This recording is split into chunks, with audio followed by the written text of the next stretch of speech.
We think that we drink, smoke, scroll, and binge for pleasure, but we don't. We do it because we're running away from something. Every vice that we might have in our life is just escape disguised as something fun. So I've got a challenge for you straight away, already at the beginning of the video. And I want you to start asking yourself this question. If you're brave enough, stop asking, what do I enjoy? And start asking yourself, what am I avoiding? And the core idea of what a vice actually is it's not about what it gives you, it's about what it hides from you. Smokers, they don't smoke. I didn't smoke because smoking feels good.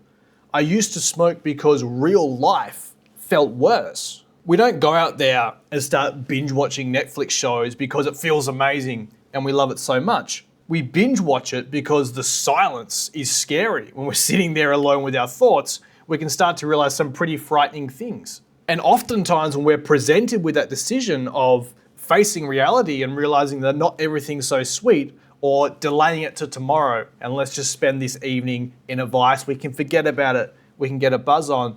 All too often, we're gonna choose the easy path. We're gonna choose the path of some quick dopamine and we're gonna take that escape. And honestly, I don't blame you for that. That's one of the biggest things that I've struggled with, and I still struggle with it. I am getting better, but I don't feel like it's something I've completely beaten. So let's unpack this a little bit and look at the psychology of what's actually happening when we make these decisions. And so we go back to the decision. We've got the decision between dopamine or avoid. The pleasure we feel from a vice is actually a very shallow pleasure. It's not a real joy. It feels more like a relief. Relief from the thoughts, the loneliness, the failures that we don't actually want to face and accept are very real in our life. And I want to use smoking as an example here because that's something that I used to do. Initially, when you start using a substance, it's going to feel amazing, right? But the more and more you use it, the less pleasure, the less joy you're going to get from it. Like if I were to smoke now, I wouldn't feel all warm and happy, etc. I might just feel slightly relaxed, and it enables me to forget about the things that I'm stressing about, the problems I have in my life. And instead, I'll eat some snack food, watch Netflix, and I'll come back to it tomorrow. But the problem I have with that is that it has not actually fixed anything. All I've done is cut the fruit off the tree rather than addressing the root of the tree. Because we can keep cutting that fruit off as often as we want, and it's not going to do anything. It's always going to grow back because the root of the tree is the problem that we have to solve. If I would have avoided that vice and gone straight to the root and fixed the problem, that fruit on the tree would now start growing in a positive way. If I had just gone straight to the root of the tree and actually fixed the problem, that fruit growing would be completely different and everything would be better. And that's what we have with a vice. Every vice we have is just a mask. It blinds us from seeing the root of the tree. And that's what every vice is. Every vice is just a mask. We don't see that problem underneath the tree because we've blinded ourselves with that fake comfort. And you might be thinking to yourself, well, I do actually get some pleasure from vices. And so this is my question to you. I want you to answer honestly. If vices really gave you pleasure, wouldn't you wake up in the morning feeling satisfied? I know when I was engaging in vices, I didn't. I'd wake up feeling emptier. I'd wake up feeling shallow. I wasn't satisfied at all. I need you to understand just how small vices can be as well. We might start thinking about hard substances, people living out on the streets because they couldn't beat this addiction, but very small things can completely derail us as well. Drinking, people aren't drinking to have fun. Most of the time they're drinking to forget. Could be adult content. It's not really about pleasure, it's more about trying to escape that loneliness. Endless scrolling. Again, that's not about entertainment, it's just about escaping the silence. We don't want to sit alone with our thoughts, so we just shovel that dopamine in so we don't have to sit there and think about what's actually happening around us, what we can actually see in our real life. If it all gets a bit too much, let's just shovel that dopamine in and then we can forget about it. Even food.